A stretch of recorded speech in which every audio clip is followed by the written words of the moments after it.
This is Strange Assembly episode 250, Guildmasters Guide to Ravnica and Waterdeep, Dungeon of the Mad Mage.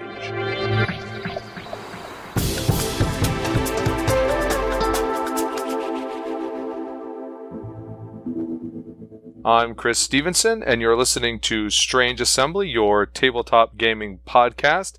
Today is going to be all Dungeons & Dragons all the time. But before I dive into the new D&D game books I'm going to be talking about today, I did want to mention on one last podcast episode that we are currently conducting a giveaway of the Dungeons & Dragons Art and Arcana of Visual History book. This is an awesome tome that is the greatest collection of Dungeons & Dragons imagery that has ever been assembled. It's 440 pages long. It's enormous. We're giving a copy away. What you want to do to be eligible to get a copy is to go on Apple Podcasts or iTunes, leave us a review there, and that will give you one entry. You do have to make sure to email me. I'm chris@strangeassembly.com so that I know who you are who has left this review. So leave a review on iTunes, email me chris@strangeassembly.com, or if you happen to support us on Patreon, that's patreon.com/strangeassembly, you will automatically be entered into the giveaway. The end date for all of this is December 1st. You need to have left the iTunes review and let me know by December 1st. Or for the Patreon route, you have to be a supporter on Patreon as of the December 1st collation of that information. Okay. And that is to get a copy of Dungeons & Dragons Art and Arcana, a Visual History. Of course, you can also buy it on Amazon or at your local bookstore or friendly local gaming shop. Of course, if you want to hear more of this podcast, you can find us on iTunes or through the Apple Podcasts app. You can also catch us on our website. That is www.strangeassembly.com. We're also on the usual social media, at Strange Assembly on Twitter, Facebook.com/StrangeAssembly, and if you hit us, we're at Strange Assembly on Instagram, and over the coming weekend, you'll get a lot of cool stuff coming from PAX Unplugged. But, back to the Dungeons & Dragons.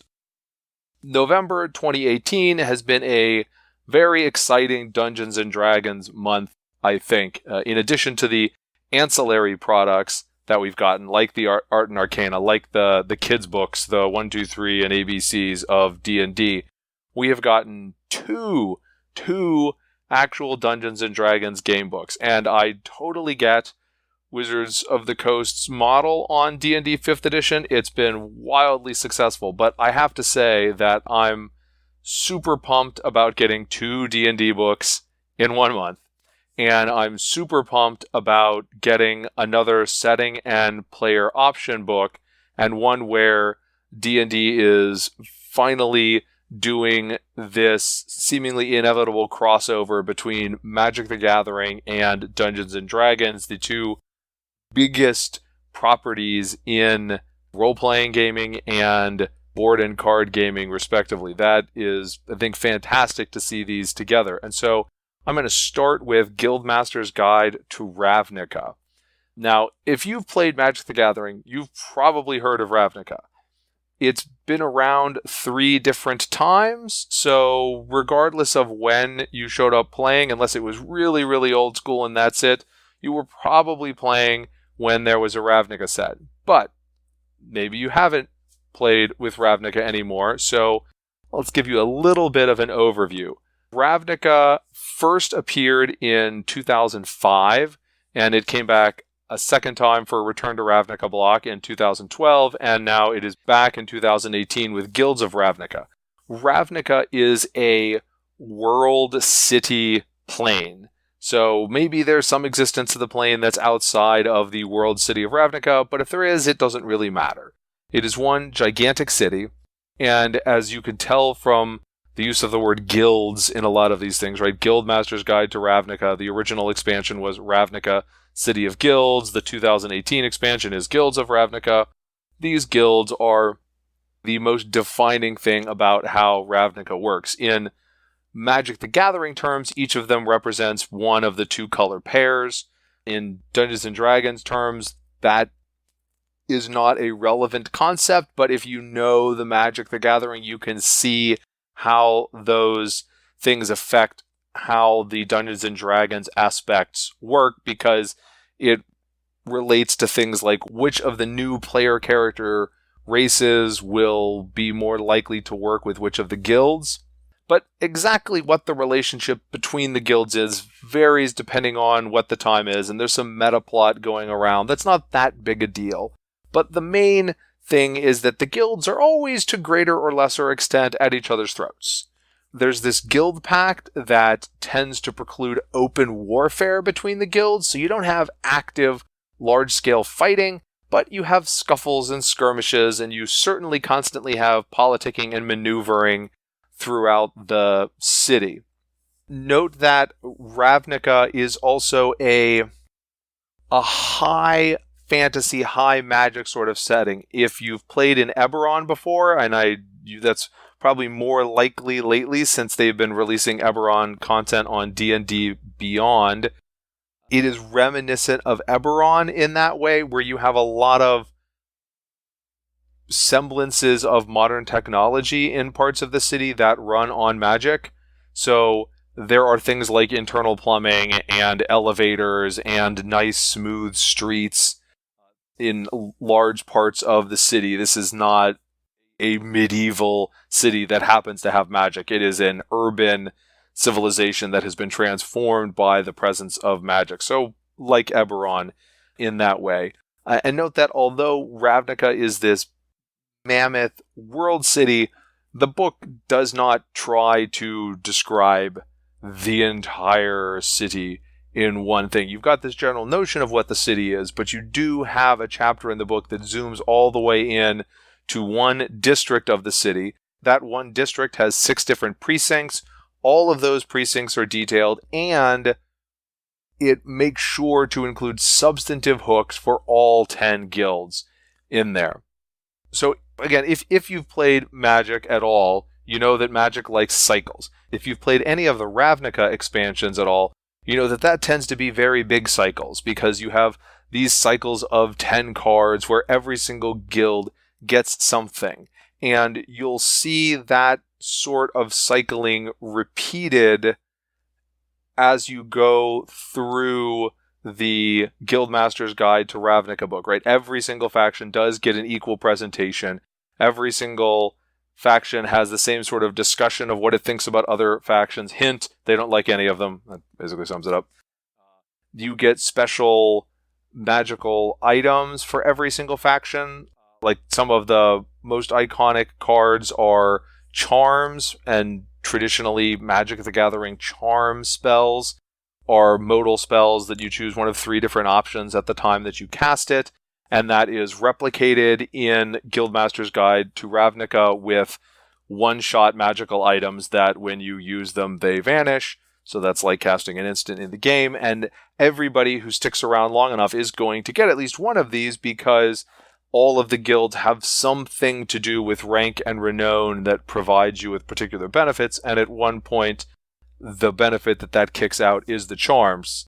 Similarly, there is a set of magic items that are the key runes, which is another set of cards.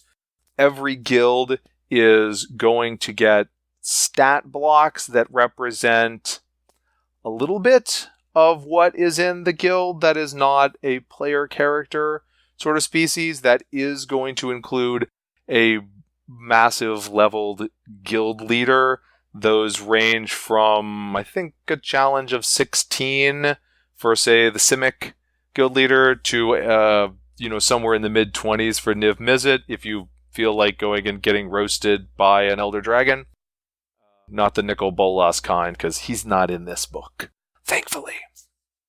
But in addition to those high-level stats, you get some more mid-level creature or NPC sort of stat blocks, and then a list of, here are the stat blocks in the core books, the core Dungeons & Dragons books, that you would use with this guild. The Boros have soldiers, shockingly. Now, one of the nice things when you dig down into what is presented in the Guildmasters Guide to Ravnica, the guilds, and the new player options, is that there is a lot of cross-referencing that goes on. So if you're looking at it and saying, oh, I'd really like to play a Loxodon, and you look at the Loxodon entry, it will tell you these are the guilds that the Loxodon are likely to be part of. If you look at the section on character classes and say, oh, I want to play a ranger, it will tell you which guilds are, actually going to use rangers. And then if you look at the guild section, that will tell you, okay, you want to play somebody who's in the Golgari Swarm. These are the player character races that tend to function in this guild, and these are the classes of characters that this guild intends to use. So if you want to play a Goblin Barbarian, you're probably not going to be in the Azoria Senate, right?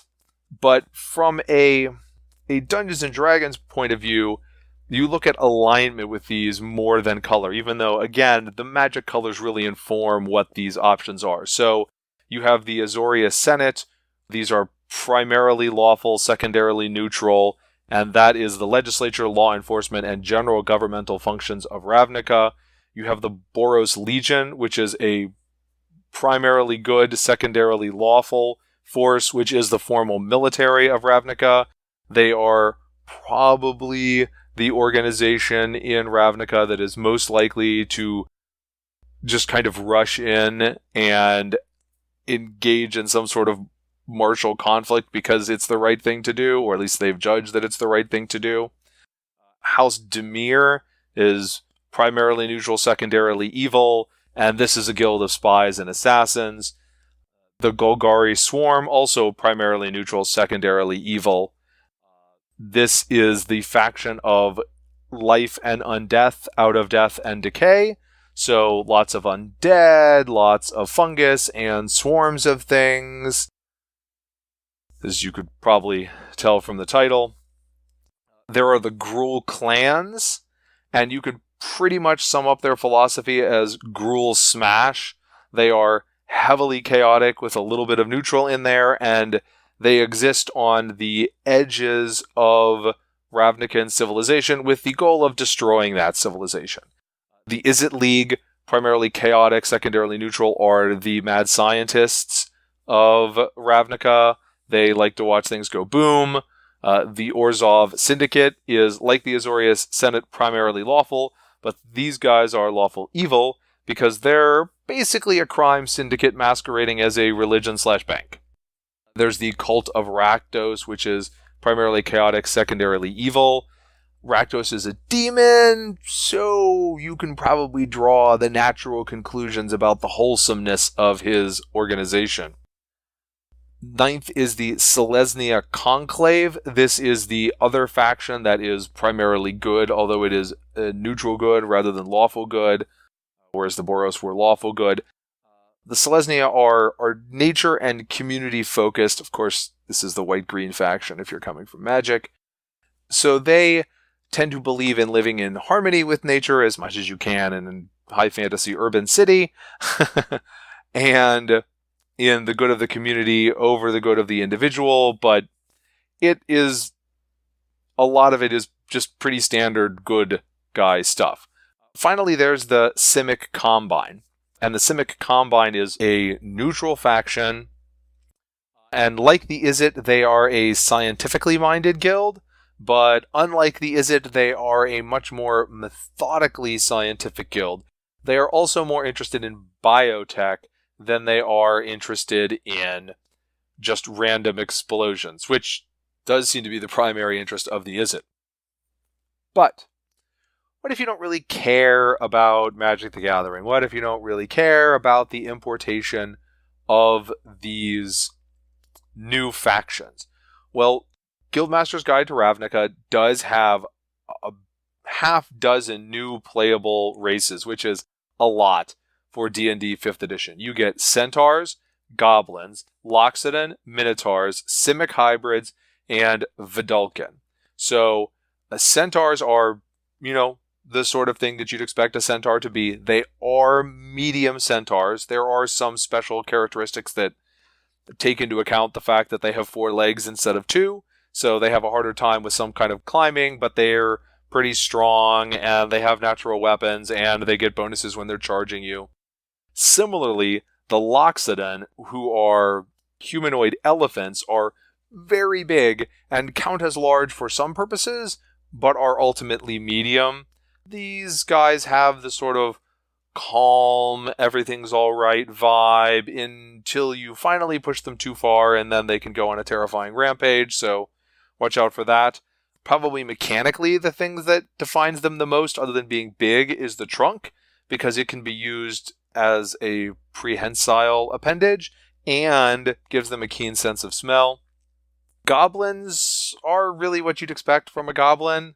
Ravnica goblins are a little crazy, a little sinister, and a little comedic. They're small, they're dexterous, they have dark vision, they get a minor bonus when attacking something that's bigger than them once a day. Minotaurs are a very organized, tactical sort of species. They also, like the centaurs, get bonuses when they're being aggressive, and they have these natural horns, and they have intimidation powers. The Vidalcan are, I think, a creation of necessity. Sometimes Magic has to do this. We need a generic sort of race to serve as the small 2/2 creatures of a certain faction, and so they at some point invented the Vidalcan, who are blue-skinned, highly rational humanoids, and in the long run, the purpose that they serve in Magic is to give something other than merfolk for them to use with blue, although they are partially amphibious. In mechanical terms, they are smart and they get extra proficiencies. So if you're always looking for more skill proficiencies, the Vidalcan are one way to do that. Finally, there's the Simic hybrids, who are indeed created by the Simic Combine. These are humanoid races that the Simic have modified in certain ways, and it doesn't really matter what the base is, you're going to end up with the same sort of stats, right? They all are tough, they all have dark vision, but then you get to choose at first level. Either you have a climb speed, or a swim speed, or you have the ability to glide, and that is represented by you literally having some sort of wings, or having extra arms to climb, or having modifications to your appendages to let you swim. And you get to make another choice like that at 5th level, where you say, oh, I want to have some extra armor, or I want to have an acid attack. So all of that, I think, is really good. So I'm really excited, as I mentioned earlier, for 2 of the primary aspects of Guildmasters Guide to Ravnica. 1, it's got more player options. I always like to see things like new playable races, and it's got any sort of campaign setting material, which I know that there's a reason why they don't try to maintain a dozen different campaign settings all at once, but I'm old school, so I still like to see that come back. And then second, I really like the Magic the Gathering crossover. If you're gonna bring over some new campaign setting, bring it over from something that's cool and different. I have to admit, it already makes me look forward to the next time that Magic the Gathering releases an Innistrad set, so maybe they can do a horror D&D Innistrad setting to go along with Curse of Strahd. This is despite the fact that I don't actively play Magic in a serious way anymore. My Magic these days is following Mark Rosewater and buying a dual deck every once in a while. There was a time in my life when I played a lot of Magic, but not now, so I don't think that actively playing Magic is something that you need to get a kick out of the Magic the Gathering aspect of this. And I think that the things that they do in the book, in addition to being nifty concepts, are things that you would want to see. You do get a nice, solid description of what all the guilds are and what their role is in Ravnican society. You get that whole little district to start playing in if you want to do that. Or, of course, you can create your own district and do what you're going to do in Ravnica. I like the new creature options. I mean, goblins are a little comedy focused usually for me, so I could really take or leave those guys, but right, not everybody has to be for me. So just seeing options like the Loxodon and Centaurs and Minotaurs, I'd like to see more options like that, and the versions of them that they've presented in this book are good. The one downside I think that there is to the Guildmasters Guide to Ravnica is that there are some challenges for the players to some extent, but especially for the DM in bringing a campaign into Ravnica. And I wish that they had spent a little bit more time addressing that. Instead, we get things that I don't really have any use for, like randomizer tables for who's the villain in your campaign, or who's causing troubles this day. And I like that they present little locations with maps for each of the factions to go with that. But in Magic, when you're playing Ravnica, you can play whatever you want, right? If I like the play style of blue-black, I can play a Dimir deck, and whatever. I'm going through and I'm destroying the mind and stealing stuff from the other players. Who cares, right? It's a two-player duel game, at least in standard format, a two-player duel game, where you're trying to defeat the other person. But that's not the case in Dungeons & Dragons. So all of a sudden, something like a Dimir character could be problematic, because now my objective, unless you're another Dimir character, is to undermine you in some way. And so, as a DM, you have to balance the natural desire to want to have the option to use any of these guilds with the limitations that come with that. Like, it's easy to put together a party if everybody's from the same guild. There are some combinations of 2 or 3 guilds that you could do pretty easily with. But if you just say, okay, I've got 4 to 6 players, be whatever you want, you're going to have a hard time getting a Gruul character and an Azorius character in the same party for any length of time. Those characters really just have diametrically opposed viewpoints, and I mean violently opposed. Similarly, D&D does not require that characters be good, but the sort of activities that you usually engage in D&D are generally geared towards a good sort of mindset, or at least not an evil one, right? You're going out, you're defeating monsters, you're saving people. Usually there's some sort of good sort of motive there, in addition to the loot that you're going to pick up along the way. Well, 4 out of the 10 guilds are evil organizations. That doesn't mean you can't have a non-evil member of those organizations. There's probably, a reasonable number of neutral ones, but you're still a member of an evil organization. And the Gruul, although they aren't evil, are dedicated to destroying civilization. I mean, honestly, that is kind of weird that that's not conceived of in evil terms in this way, but it means that you have 5 of the factions that are something that, for a lot of campaign styles, the DM is going to really have to consider. So, I would have liked to see more of a discussion in the Guildmasters Guide to Ravnica of how to go about doing that, and I think that would have been a better use of page count than what we did get, which, like I said, was some of these tables, which are not super useful to me. So that's the Guildmasters Guide to Ravnica. I think it's great if you want more player options. I think it's good if you just want some sort of new campaign setting. I think it's great if you have a history with Magic, and let's face it, a lot of us do. It's really exciting to see the Magic and the Dungeons & Dragons come together, and I think it's just a great book and well worth picking up. But in addition to that, within a week of the release of Guildmasters Guide to Ravnica, we got Waterdeep Dungeon of the Mad Mage. Now, earlier this year, a few months ago, we got Waterdeep Dragon Heist. And these books are sort of set up to go together, right? One of them takes the characters up to level 5, and then the other one begins at level 5 and goes the rest of the way all the way up to 20. And they're clearly branded together, right? They're both branded as Waterdeep. They both take place in Waterdeep, but they don't really have that much to do with each other. You could drop characters starting at level 5 into Dungeon of the Mad Mage, and it really would make no difference whatsoever that you didn't do Dragon Heist. And the sort of adventure that you have in Dragon Heist is completely different from the sort of adventure that you're going to have in Dungeon of the Mad Mage. Dragon Heist was an adventure that involved really living with and getting among the different people and factions and organizations of the city of Waterdeep.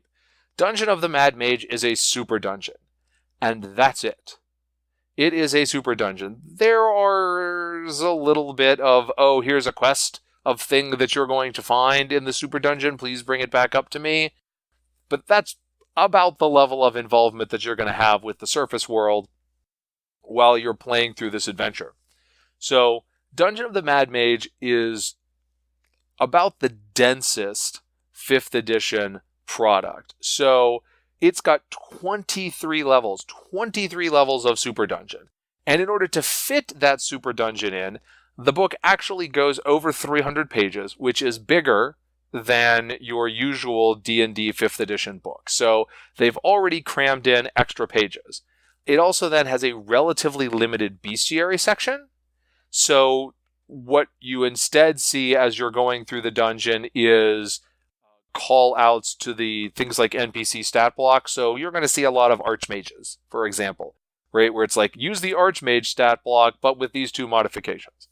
And they also did without the sort of introductory text that you might be used to seeing when you're going through adventures and campaigns. The sort of, when the player characters walk into the room, read this. Or when the player characters start talking to this PC, this is what they say, in a blocked out quote format that you can just read.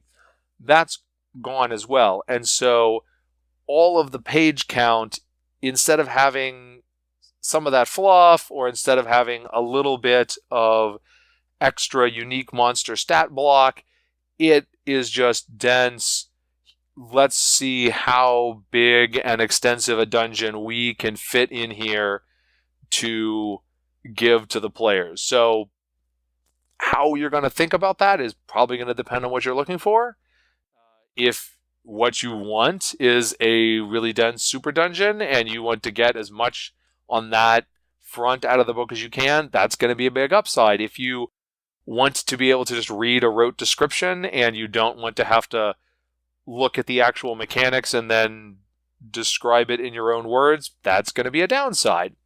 So there are some commonalities between a lot of these 23 levels. And I'm not in this format going to go through and really talk about the individual levels. We did some of that in the written review on the website.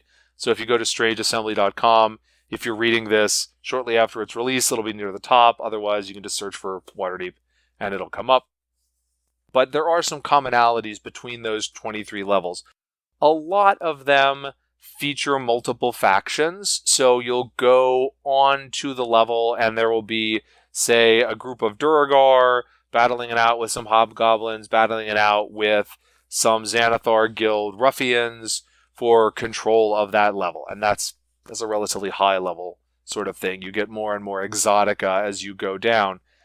So there is the ability to play those factions against each other a little bit, or at the very least, talk in a friendly way to one of the factions, get information on the other faction, and then go kill that other faction.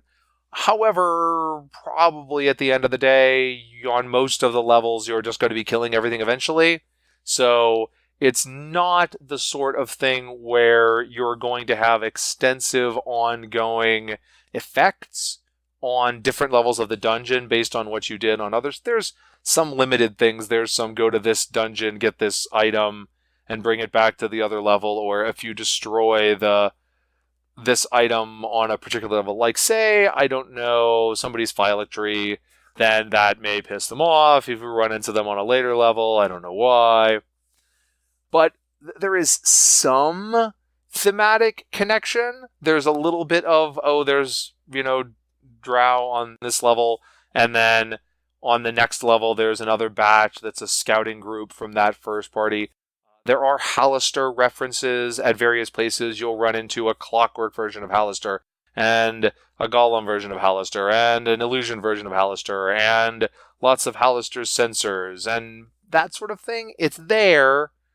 There's also a set of gates that are all around that are literally level locked. But then once you get high enough level, you can use them to jump back and forth between levels of the dungeon. So if nothing else, you don't have to actually walk all the way down through 20 levels of dungeon, because you, of course, can't teleport, because as per usual for this sort of adventure, anything that would just let the party circumvent going through the dungeon by destroying the walls or teleporting is not allowed. But while there is some little bit of thematic relation, these are mostly freestanding levels. You could do some pop and drop and dump them somewhere else. There's just enough connection that you'll have to ignore, say, the Halaster sections. But really, the thematic connection is mostly just that Halaster is referenced in all of them, and they really lean into the Mad Mage thing. So sometimes the theme of Halaster is more like theme of crazy guy. So any kind of random weird thing that you run across, the explanation is probably Halaster was feeling weird that day, and so poof, he decided to put this in his dungeon. It might kind of depend on this. Do you think it would be amusing to run into, I don't know, a naked statue of Halaster wearing a cowboy hat and riding a donkey? If that's the sort of thing that you want to have pop up, well, then the crazy theme of Dungeon of the Mad Mage is probably going to work for you. If you don't, it's probably not going to work for you quite as much. So, as you can probably tell, I think that Dungeon of the Mad Mage is going to be more divisive as a product than Guildmasters Guide to Ravnica. I really think that Guildmasters Guide to Ravnica is great. I know I say it's great if you like this and it's great if you like that, but I kind of feel like by the time I've listed those, I'm covering most players. Dungeon of the Mad Mage is really just leaning into the we want to have a really big dungeon. It does not have other thematic elements that are going to draw people in once you get past the we want to have a super dungeon concept. Again, there's not a lot of theming going on with the super dungeon. It can get a smidge repetitive on the kinds of enemies that you're fighting. Not that there are some levels that stand out a little bit more. When you get to the Githzeri level, that one's pretty good. There's a Magical Academy level. That one's different. But there's a lot of it that's, go in, kill the Durgar, kill this group, kill that group. You're done. And exactly what kind of creature it is that you're killing changes as you go down. So again, that is Waterdeep, Dungeon of the Mad Mage, Giant Super Dungeon. If you want a Giant Super Dungeon, this is the 5th edition Dungeons & Dragons place to get it. If you don't want a Giant Super Dungeon, Dungeon of the Mad Mage may not be for you. But Guildmasters Guide to Ravnica is great, and I do still love seeing more D&D 5th edition product come out. Before I wrap it up, one last reminder, we are doing that giveaway for the Dungeons & Dragons Art and Arcana, A Visual History. Hop onto iTunes, leave us a review, send me an email, chris@strangeassembly.com. That will give you one entry into this giveaway. Or if you go and support us on Patreon, no particular minimum amount required. Just support at any level, and then you'll also automatically be entered in. If you happen to leave us a review and be supporting us on Patreon, that's patreon.com/strangeassembly, then you'll be entered twice. So we'll look for you there. Thanks for listening, and thanks for entering. You have been listening to Strange Assembly, your tabletop gaming podcast. You can find us on the web at www.strangeassembly.com. You can subscribe to the podcast there, in the Google Play Music Store, in Stitcher, on Spotify, in the Apple Podcast app, on iTunes, really anywhere. If you're using a podcatcher that we're not on, send me an email, let me know. I'll make sure that we get on it. I'm Chris at strangeassembly.com. I always like to hear from you, whether it's about that contest or something else. Your comments, your criticism, your feedback, or God help us, your praise. Always love to hear any of that stuff. You can also find us on the usual social media. We are at Strange Assembly on Twitter. We are facebook.com/strangeassembly, and we're at Strange Assembly on Instagram. Feel free to hit us up on any of those as well. But until then, I'm Chris Stevenson, and you've been listening to Strange Assembly. Never stop gaming.